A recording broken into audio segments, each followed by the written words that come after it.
Hello again, everyone. Welcome to Marquette University Law School, Eckstein Hall, the virtual Eckstein Hall. I'm Mike Goucher, and this is On the Issues. This is our continuing series of conversations with news and policymakers, people we like to say are doing interesting, important work in this region and beyond.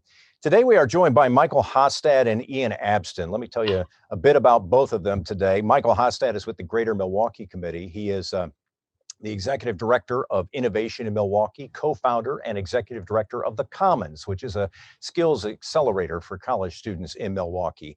He's also half the team of the Light the Hoan project, which we'll be talking about also in today's hour. Ian Abston is the other half of the Light the Hoan team. He was the founder of Newaukee, which connects young professionals in the city. After that, he created something called the Hoan Group, which also is about connecting emerging civic leaders in Milwaukee and also now in Madison. And Ian is also a speaker and a consultant, often talking about millennials and why people my age don't understand them. So we welcome Ian and Michael Hostad to our series today. But what we're really talking about, and we'll spend most of our time talking about, is their latest project, which is something called Forward 48. And Michael Hostad, I'll begin with you. Help us better understand what this is. What is Forward 48? Well, Forward 48 is really a leadership development program for diverse groups of emerging leaders in Milwaukee. As Ian and I embarked on what became a 5-year-long process to light the Hoan here in Milwaukee, along the way, we kind of thought to ourselves, boy, there's no real playbook for making civic change here in Milwaukee. And as we learned our lessons, and frankly, those lessons came to us in the form of connecting with established leaders in Milwaukee, we thought there's something here. We need to make sure that not only are we sharing what we learned, but that we're creating connections between established leaders in Milwaukee and these emerging leaders like us in Milwaukee. And so that's what Forward 48 was really born to do. The program connects those established leaders. We had 8 faculty members that served as leadership coaches along the way for a group of 48 emerging leaders in Milwaukee. Ian, tell us a little bit about who these emerging leaders are. Who was in the first class of Forward 48? Yeah, so we kind of launched this through both the GMC and the Hoan Group, and we made a request out to business leaders. We want your young talent. Give us your best and your brightest. And the teachers, the professors that we had range from Thelma Sias to Bud Selig, Greg Wesley, and we had a very diverse range of speakers. And the group that was attracted to it ended up being a very fantastically diverse group of people within both corporate America and entrepreneurs, and some people that run nonprofits. So we picked 48 people representing roughly 35 different companies around Metro Milwaukee. We even had a couple of Madison as well. And the age range was roughly probably 25 to 35. Everybody is active in the community. And most of them didn't know each other. Just imagine your groups, who you meet, how you find out about each other. Everything gets done via relationships. And in a time like COVID, there's not a lot of relationship building. So all of these are Milwaukee's next CEOs, maybe next mayor, and they all now have a relationship base of other peers that will help them get to those next positions. So part of it is about networking, but part of it is also, I would guess, learning from some of the speakers how to sort of chart your career path, how to do the things that call to you, how to make tough decisions. Is that all part of the program? Ian, I'll start with you. Yeah. Oh. So it is. And what we wanted to understand here is what happens when a CEO leaves Milwaukee. A lot of these are some current CEOs, some retired CEOs. Commissioner Bud Selig, Emeritus, Rich Musin developed the Water Hub, but you're not exactly reading about Rich in the Business Journal today because he's doing other things and spending some time in Florida, where a lot of Milwaukee retired execs go, and what we lose there is their wisdom. When they leave Milwaukee, they're no longer part of the community discussion, and the next generation, it does not have a portal to that wisdom. And what we wanted to highlight here was, here's what I learned in a career of 45 years growing companies, being involved in 4 civic boards at a time. And here's something you've never read in the press before. And everybody in this group signed an NDA. Everything that happens stays. You keep those nuggets of information, but it's not making it out to the press. So we found that that was a great way for the teachers, the educators, to be a little bit more free in sharing their real stories of how things actually got done, because we're about to inherit a playbook and we don't even know the game, much less the rules to the game. And this is an opportunity for the people that have been playing it and defining that game and winning to really share that experience with the next generation. Michael Hostad, I think you wanted to jump in there. You have something to add to that? Yeah, I was just going to say that, Ian hit it on the head, and I think the other piece in this, Mike, is really tying those leadership lessons to the community. The people that we were selecting into this Forward 48 program are not only people who want to expand their career and grow within their organization, but they also want to be active in the community. And so a lot of times you can read about leadership lessons, but that connection point to how those leadership lessons apply to being a community leader and bringing about change in your community aren't always so obvious. And so that was a big piece of what we wanted to do in Forward 48, is to understand from Rolando Rodriguez, the president of Marcus Theaters, what he means by leaving a legacy and how that then translates into leaving a legacy within the community that he is in. And so those were really important elements of what we wanted to incorporate into the curriculum as well.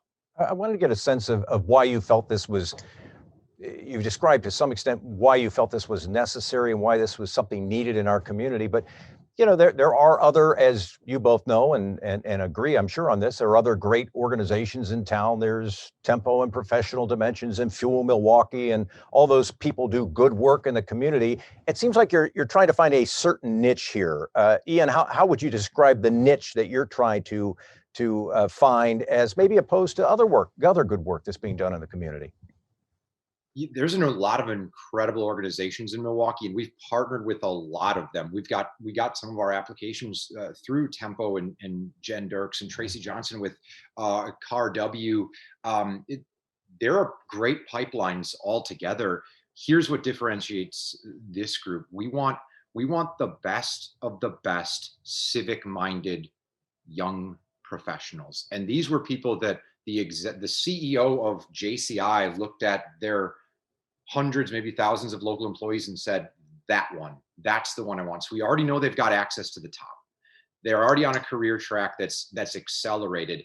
And then we've just put them in a room with all the other people in that same situation. And I think that's what will separate this. This is, I don't want to use the word exclusive because we've got a wide variety here, but each one of those people belong there. And our job was to not only give them the wisdom. I mean, growing up, this is I wish this existed when I was 30 years old.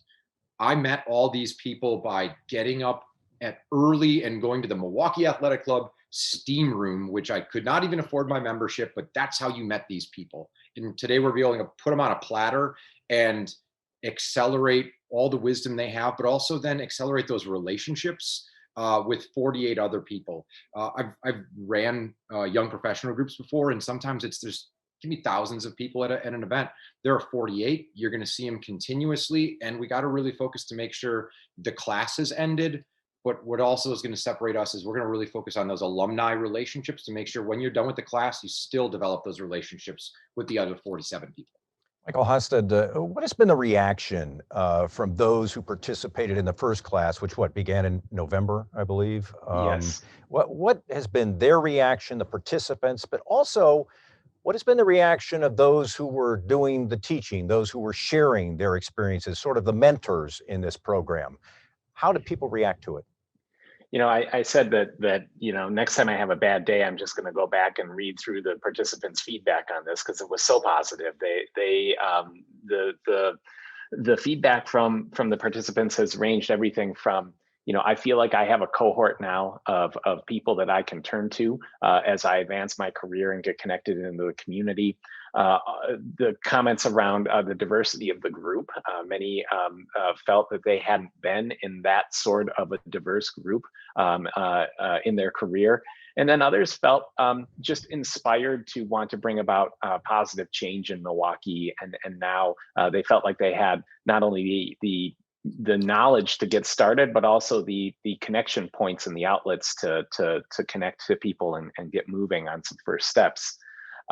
In speaking with our faculty, it was really remarkable because all of them have noted that after their session, a number of the participants reached out to them directly, and they really enjoyed that and appreciated that, and took the time to meet with them virtually or over the phone, even outside of the session. And that was exactly the sort of access we wanted to give these participants to feel comfortable emailing Mike Lovell or Thelma Sias to say, hey, I wanted to understand more about what you were saying about X or Y.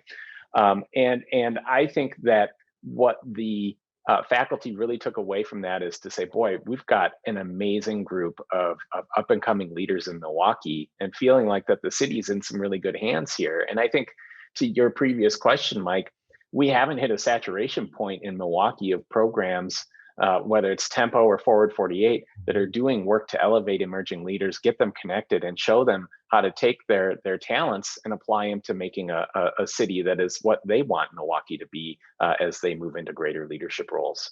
Ian Abston, so I hear Michael describing something that I would call sort of a process of building a generational leadership bridge. So you're connecting generations. Is that a fair assessment of what's happening here? Absolutely. And we kind of toy with the term generational succession planning, generational civic succession planning. And I think that really hits it on the head. A lot of these executives met people within this group they've never met before, wouldn't have met before. And the questions that came out, and the fact Thelma Sias responded to every email, set up meetings with people. We didn't expect that from her, but she was so excited to meet and learn from it. Thelma is an African-American leader in her 50s, and her trail to get there is fascinating. Yeah. And imagine what she had to do as an African-American female in a Midwest state to reach the point in her career where she did. There's some dirty stories in there that today we would think unfathomable, but for her in her career, she just had to shrug it off. And that advice she's able to now share with the next person who sees her as, I want to be here someday. And she gives them the time. That is priceless. Yeah, very successful retired We Energies executive. Yeah. So they can, people sharing the stories can lay it all out there, because as you said, it's not a public meeting. It's within the confines of that event, correct? Mm-hmm. Correct. Yep. Everybody signs an NDA in advance to make sure that, right. that it kind of stays that way. You want people to be raw if they feel that's what they need to be. Yeah, and that NDA applies to the conversations among the participants as well. So the participants can feel raw and honest amongst themselves and their peers. So there was really a feeling of trust that was established over the course of the 8-week program. Well, I thought it might be a good idea right now to bring in a couple of the first participants in Forward 48. Joining us now are Kristina Bell, Diversity and Inclusion Manager at Johnson Controls, and Jesus Gonzalez, who is Assistant General Counsel at Rockwell. Thanks to both of you for being with us. I wanted to ask you each to sort of describe your experience with Forward 48. Kristina, I'll begin with you. What was it like for you? What did you learn from it? Sure. Thank you, Mike. And thank you for having me here today. I would describe, if I could just use a few words, I would say it was empowering. And it was really enlightening. In some ways, it was a little bit emotional, and I'll explain those things. The first thing that I really noticed was that the 448 cohort was very diverse, not just in race and gender, which is what most people think about, but in experience in industry, there were people from construction to, we had lawyers, somebody running for community school board positions, and corporate folks like myself. So I didn't expect that. Usually when I'm in some sort of program, I'm the only woman or I'm the only Black person or both. And so that really, really spoke to me from an emotional standpoint. And I was really empowered, of course, by all of the intelligent and up and coming leaders that we have in this city, and enlightened that we have a group such as the Hoan Group and the 448 program that's really focused on putting more attention on the diversity in the city and putting more attention on succession planning and looking at the next generation of leaders. It was much more than I could have ever expected. I expected to be, sitting there in class for 3 hours a week and being engaged for sure, but I didn't expect to walk away with it feeling so empowered and feeling like I was a part of something so powerful. It was really, really, really great.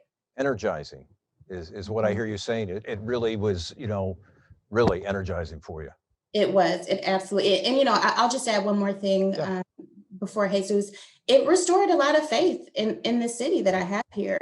Just meeting Ian and Mike and the team there, and their desire to really make change here in the city. It was motivating and very, very energizing for sure.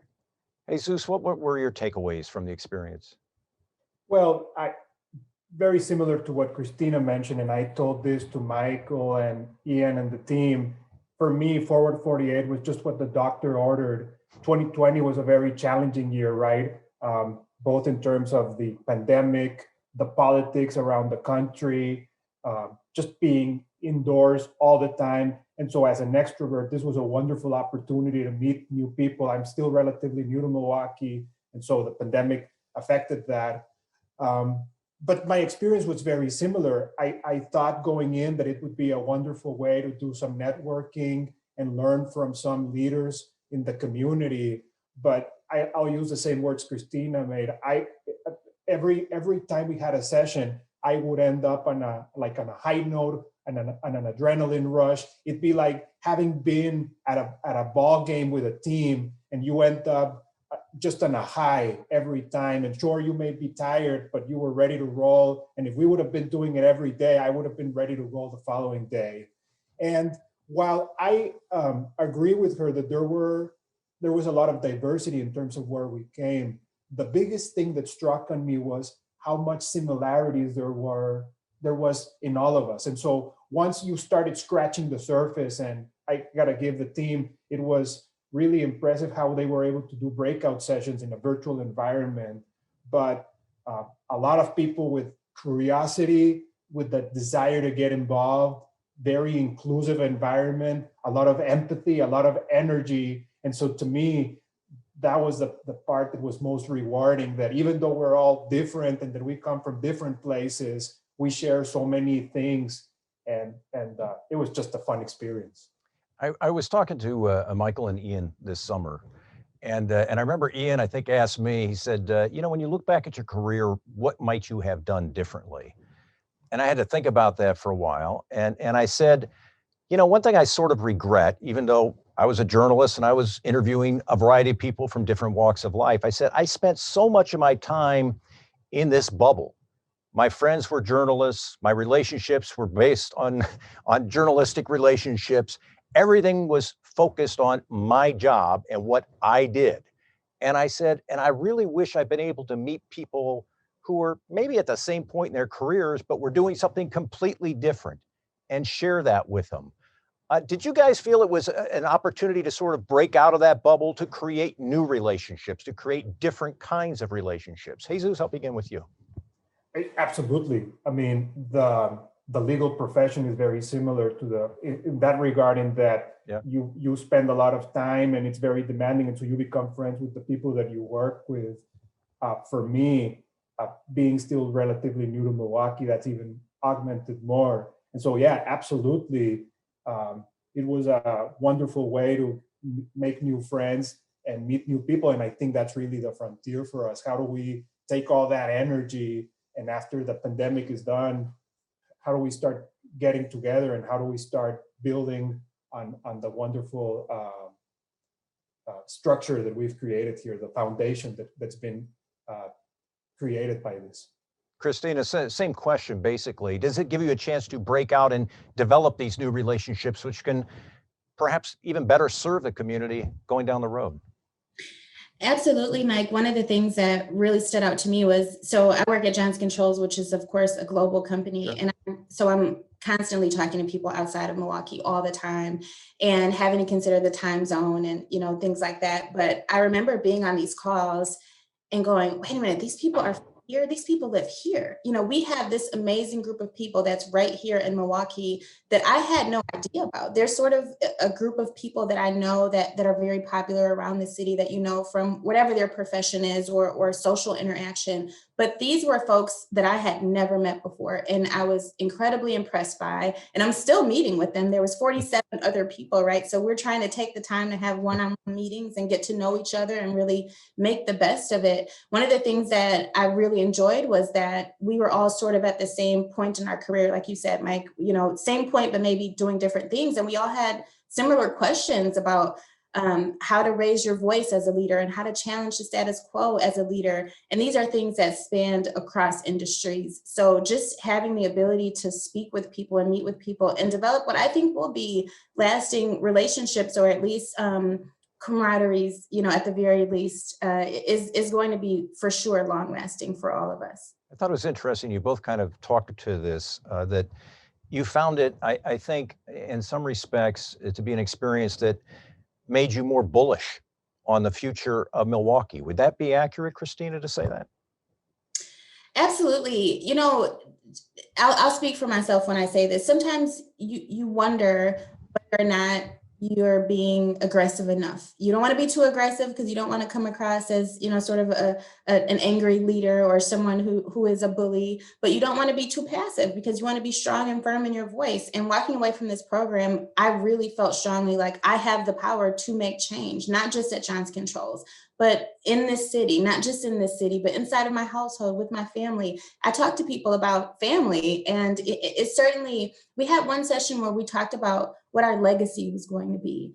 And those conversations just ran so deep into my soul. I remember after the program at 6:05, 6:15, still sitting there taking notes. What does this mean to me? What am I going to do differently when I wake up tomorrow? After a conversation about legacy, so for sure, it made me walk away feeling a lot more powerful and a lot more aggressive in a lot of ways in the idea of achieving what we can achieve for ourselves, for the city, and for our places of work. Jesus, did it do the same for you? Did it make you say, boy, there is more that I can do to contribute to Milwaukee. There is more that I can do to make positive change in our community? Absolutely. And it also dawned on me. So some of the things that I had thought of before was you need a large community to affect some of these changes. And so that was the emboldening piece. I was wondering, again, being relatively new to Milwaukee, is there that community? Is there that energy? Just by meeting all these people and knowing that they're just as enthusiastic as you are, it emboldens you. It again, that's the foundation, the knowing that you've got people who think like you and who have the same curiosity and enthusiasm for a cause. And again, maybe it was the pandemic and all the stuff that's going on in the country in the background, but when I've constantly now find myself thinking, why do I do what I do? And then when the whole legacy conversation came up in one of the sessions, it kind of tied everything together, right? And somebody said, whether you like it or not, your legacies, there's going to be a legacy, so you might as well work on it and be very strategic about it. So yeah, no, it was wonderful. I'm going to wrap things up here with the same question for each of you. And as Jesus, as you said, you're sort of newer to the community. Both of you are young, successful professionals. And one of the challenges we face in this community is being able to attract and retain people just like you. And so I'm wondering if you would share with us just a couple of thoughts about what we can do better as a community to make that happen. What do we have to do to make Milwaukee all that it can be And Kristina, I'll begin with you on that. What do we do differently? What could we change? That's a really deep and loaded question. I think one of the things that we all have a responsibility for is for the health and safety of the people who live in our city. And I think that one of the things that is sort of stands in the way of the progress of that is the segregation that exists here. It's very clear, it's very obvious.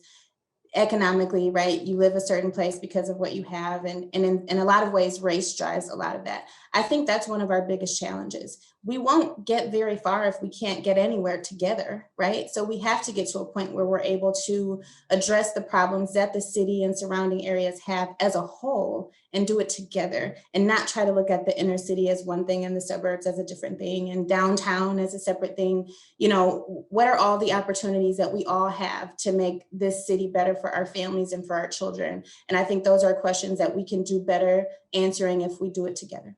Jesus, what can we do better in Milwaukee to bring more people like the two of you to our city? I think we gotta create more initiatives like these, and just that. And again, that's our challenge moving forward. How do we create more of these petri dishes where we will start developing all this energy and activity to affect the changes? These are things that will take decades, and so the only way that they get done is a combination of government policy, the communities, and a lot of awareness, educating people about these issues. Because if a lot of people don't know about them, then it's not a problem to them. And so it's not in their stream of consciousness. And so to me, again, that's why I will take it upon myself personally, start reaching out to my colleagues and do more work with them. Then let's just start working and finding initiatives and actually start driving the change. And once you have those changes, they become the catalyst for more changes. Jesus Gonzalez from Rockwell, Kristina Bell from Johnson Controls. It's been a real pleasure talking with both of you today. Congratulations on being part of the first class of Forward 48, and best of luck in your careers. We look forward to hearing lots of good things about you down the road. Thanks very much for being with us. Thank you very much. It's been a pleasure. Thank you, Mike. Thanks for having us. You bet. I'm going to bring Ian and Michael back into the conversation now. And you've been listening there and listening to what some of your first participants had to say. Michael Hostad, you said earlier that when you go back and look at the feedback you get, it makes you feel good if you're having a bad day. Yeah. I thought what they had to say was really important on a lot of different levels. What did you think? Yeah, I was kind of blown away. Honestly, outside of some anecdotal conversations and a feedback form, this hearing directly from Jesus and Kristina about their experience was incredible for me to hear, and humbling. I think that there's so much passion and good in the next generation of leaders coming into Milwaukee, that it's inspiring to kind of hear this, and to be creating a platform for them to learn to connect with one another and to understand how they can have a greater role in the leadership of this city, is exactly what we set out to do. So it was really awesome to hear them both speak about their experience. Ian, any thoughts about what you just heard? You asked some really good questions on, what would you change about the city, etc. Here's what I did not know either of those people before, and I take pride in building relationships. Michael and I are both people connectors, and those people were elevated. And what a time right now with civil unrest, etc., which essentially sent a message to all of these CEOs that we're nominating. We didn't say they must be diverse candidates. It was known because the time we were at, and this was the group that the CEOs of the city brought forward. And it was so awesome to see that, because generally in Milwaukee, we really great diverse talent we tend to hide because it becomes hunting ground for the next company, and that's hard. If we have such a hard time retaining those diverse talent here, you want to keep them. So a lot of people, their approach is, well, we just won't talk about them, we won't nominate them for the 40 under 40, etc. And I think this is going to be a springboard for a lot of these people. And also just the retention piece. Like, Jesus is new here.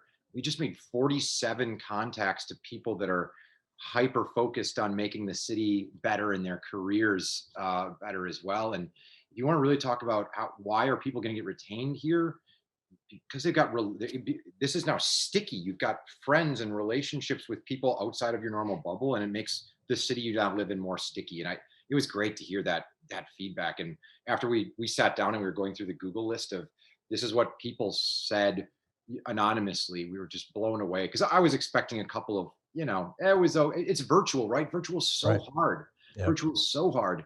But the fact of the matter is they liked it, they enjoyed it, and they got a lot out of it. And those were some of those two specifically, we're latching our betting horses onto those two. They're going to be somewhere someday, and they're going to be beyond us, and it's going to be awesome to see where they go. I think one thing that was interesting was their take on what we could do better as a city. And I'm going to ask a similar question of the two of you, because I've heard you in past appearances, Ian, for instance, talk about change and how Milwaukee can be, maybe not intentionally, but it can be, or sometimes intentionally, it can be resistant to change or slow to change. Is that one of the biggest challenges we face in our community today? Yes, absolutely.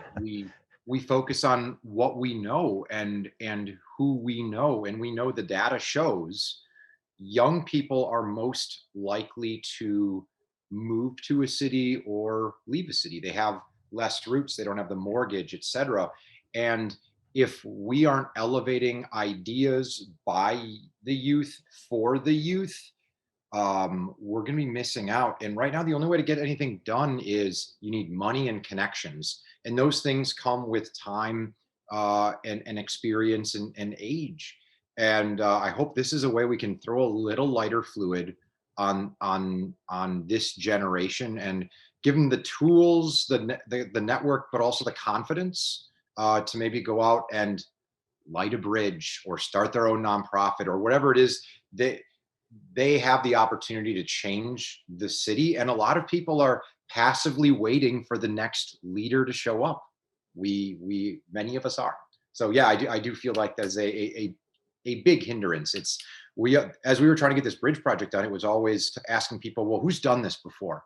We can be the first, damn it. Milwaukee can be the first, and a lot of people aren't comfortable with that notion.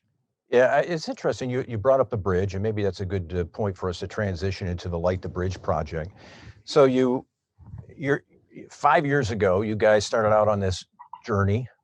Some might call it an odyssey, to see if you could find a way to light Milwaukee's iconic Hoan Bridge. I've also heard both of you talk about what a tough experience that was, and how perhaps it was at times really depressing, but at other times uplifting. But what did you learn, Michael, from that experience? What did you learn about Milwaukee? What did you learn about yourself? Well, I think what I learned about myself was persistence, and not giving up on something. I joke that if we knew what we were getting into when we started, we probably never would have actually begun the project, because there's a little bit of just the unknown, and you embark on this project with a vision, a very clear vision in your head of what you want to accomplish. And that, I think that vision is what drove us for 5 years. But, we took a number of gut punches, literally all the way up until our launch, when the fog was the last sort of gut punch as that rolled in right at the last minute.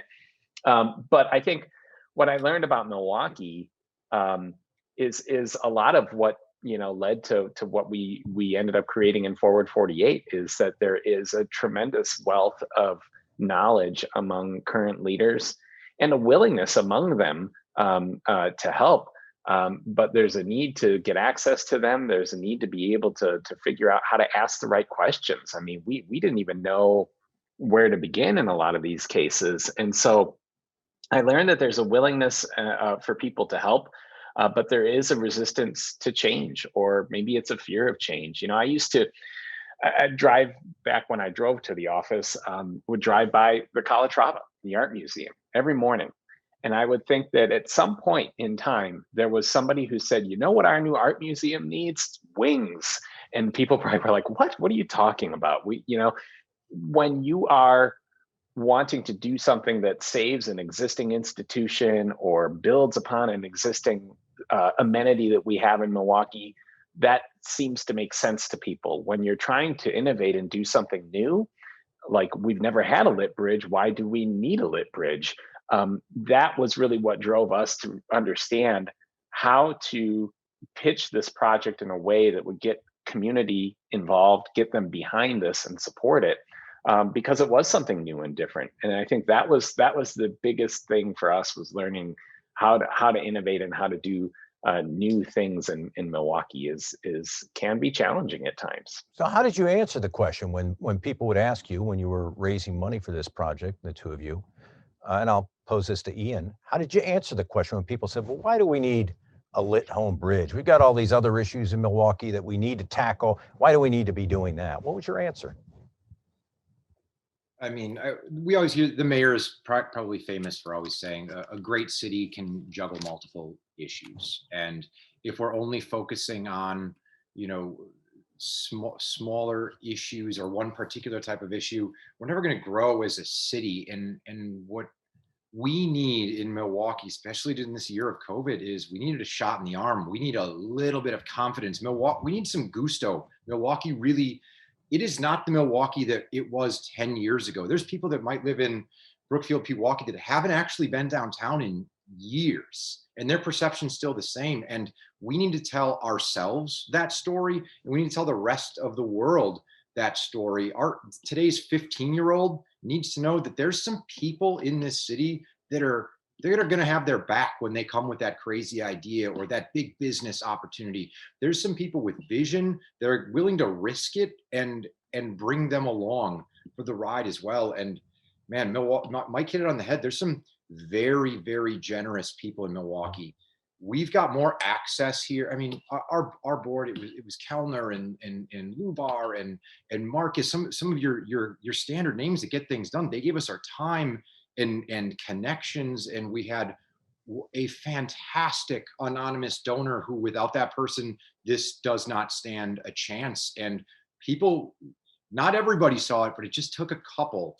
And I think you're going to see the bridge looks better than Mike or I ever imagined it would. The reflection we didn't even consider the fact that there'd be a reflection off of the water, and people are taking photographs of the two of them together. We got two for the price of one, Mike. I mean, that's the answer. We're getting two for the price of one bridge. Yes. Come on, sign here. It appeals to our Midwestern frugality, right? Exactly. It worked out.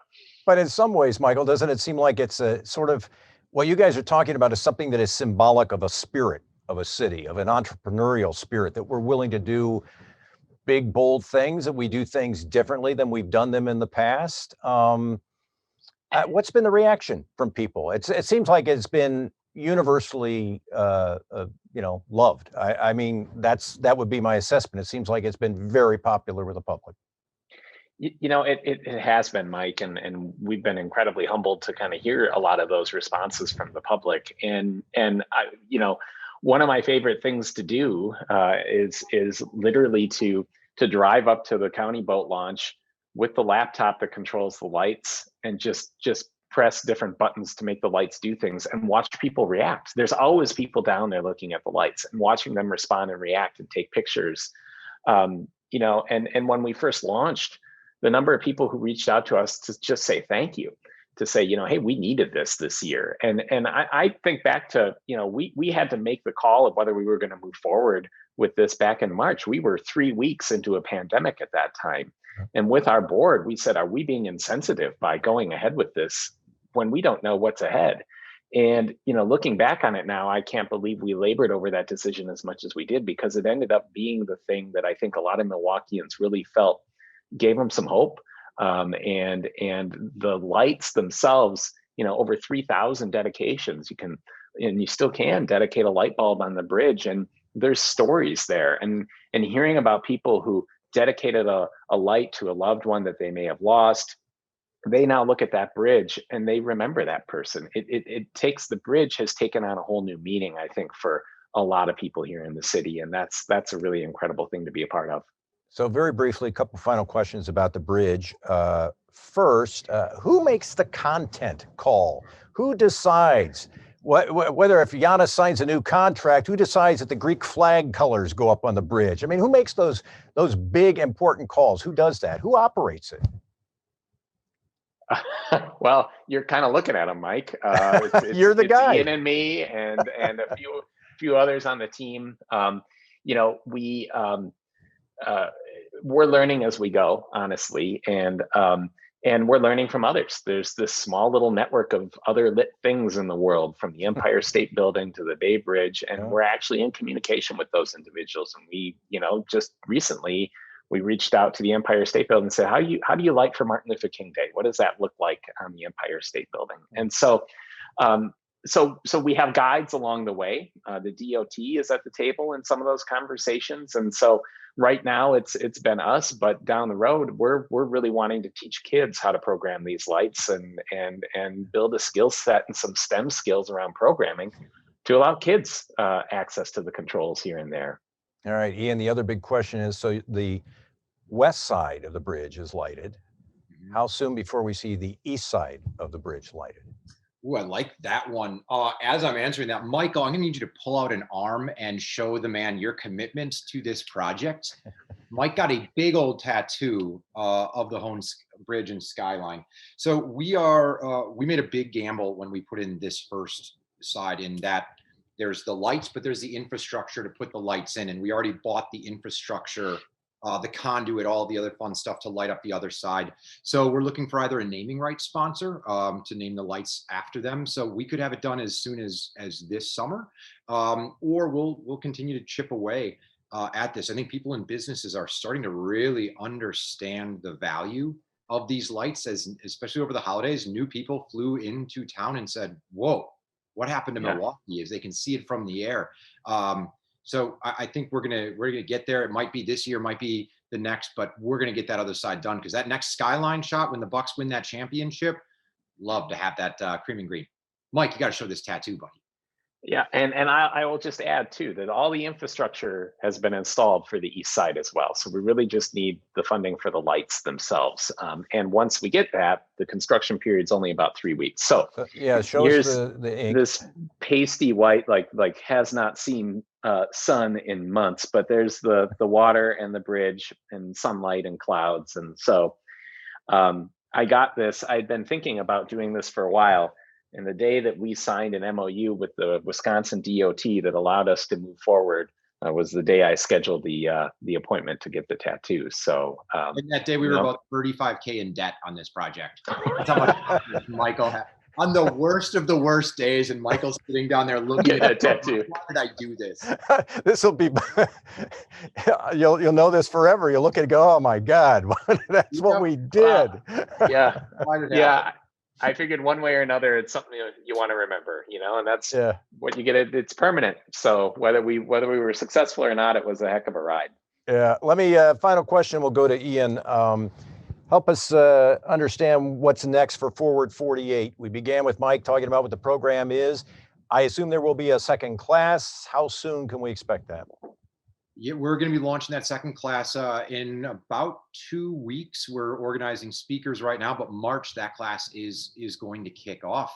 And our goal here soon is we need a very reputable journalist, maybe someone with interview TV experience to jump on board with us, maybe tap into these. And great hair. It's got to have great hair. And great hair. And we're willing to change bridge-like colors, silver and black, to lure potential candidates in. So we're excited. As you heard from the feedback before, we had an idea, we had a vision, but the fact that those two liked it, and Milwaukee, we were talking about, it's hard to change. We're also we had to change. We're two white guys that are witnessing the social unrest in Milwaukee, one of the most segregated cities, and we noticed we had an obligation as well. And the fact that those two came up from a diverse background and had all the complimentary words to say about the program means we hit a nerve. We admit we were able to do it with our access where that may have came from. And we want to grow that. there's 48. We can do this 4 times a year. We can do it in multiple cities. And that's, I think it's growth, and it's that pipeline of connected talent like these two you saw earlier. That's exciting. Well, guys, we appreciate you joining us to talk about Forward 48 and some of your other ventures. And it was great hearing from some of the participants. Wish you all the best as you move forward with new ideas about how to build our community. Ian Abston and Michael Hostad, great to see you. Glad you're with us today. And thanks to all of you who are with us today. We'll see you next time on The Issues.